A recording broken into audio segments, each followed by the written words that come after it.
You know, over the last 20,000 years, have we become less violent? And we have to be less violent in order to coexist in cities or nations or now in the United Nations, you know, bigger and bigger groups.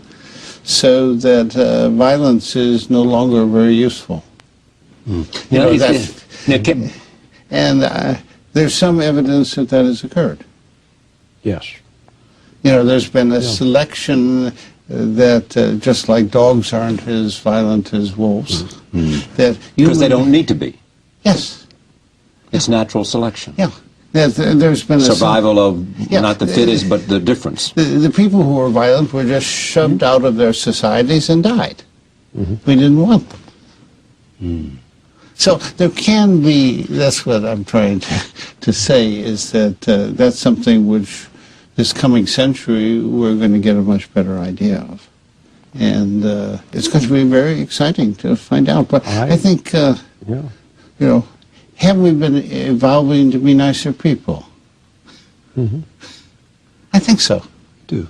Yeah. And even though we're seeing, and we have seen this extraordinary, well, I'm thinking of war. Maybe yeah, that's I know. A different and but just imagine what it was 20,000 years ago. Mm.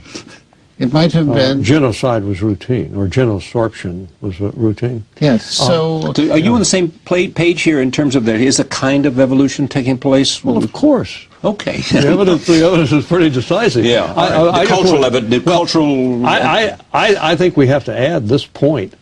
I hope Jim would agree with me. If he doesn't, well, it's okay. But we somehow got to bring biology and the social sciences and psychology together. Yes. The psychologists, most of the practicing psychologists and theoretical psychologists, and the vast majority of social sciences who really determine a lot of the intellect that goes into our policies, you know, in our philosophy, it's political philosophy, attempt no connection at all to the true nature of humanity or what human nature is at a biological level. This is still a huge gap, and I believe that we will start to fill that in a way that will be useful in the years immediately ahead. I see the past century was the coming together of chemistry and biology. Mm. This century will be the coming together of psychology and biology. Wow. So I think that is because there's nothing more interested than human beings. You know, some people might be fixated on dogs, but I'm fixated on humans. And if you're an ambitious young scientist, that's the territory to go into. Humans. Yeah. Yes. So, humans. that's one of the territories to go into. But the idea that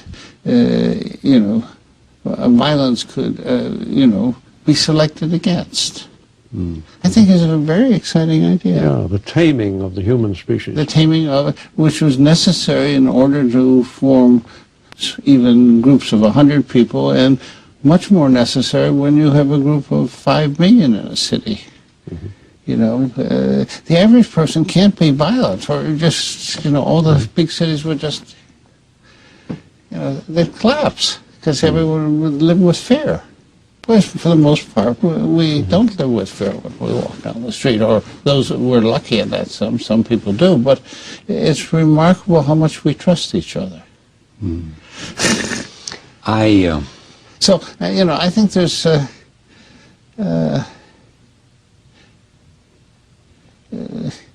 we have a good side as well as bad side, and you can see why you sort of need both. Evolutionarily, mm-hmm. Both have existed.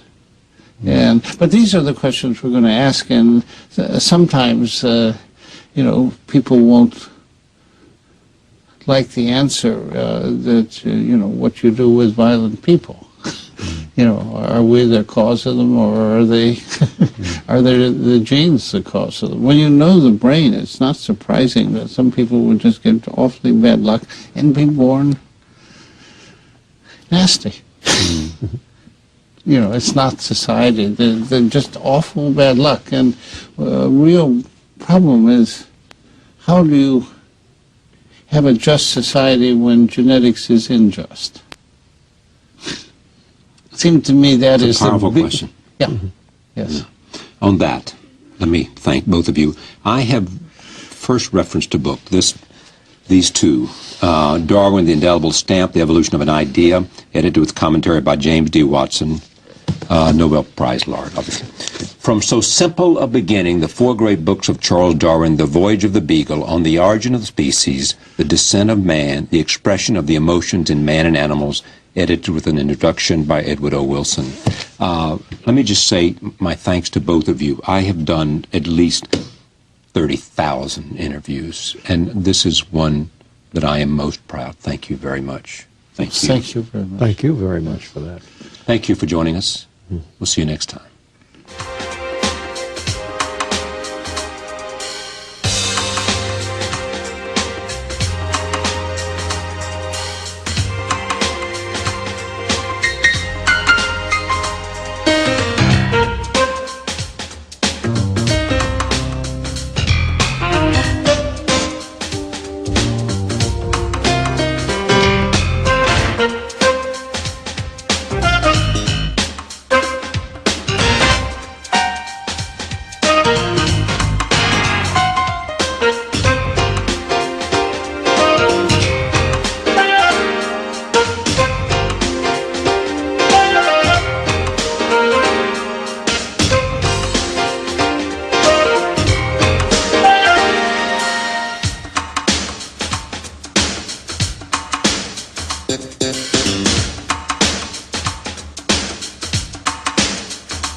Funding for Charlie Rose has been provided by the following.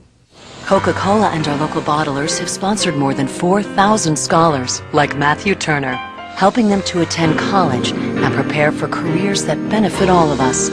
Satisfying a thirst for achievement, the Coca-Cola Company.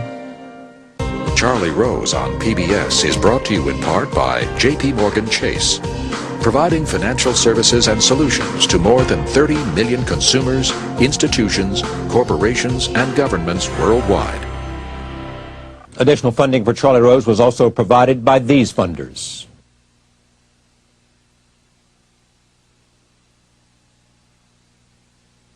And by Bloomberg, a provider of multimedia news and information services worldwide.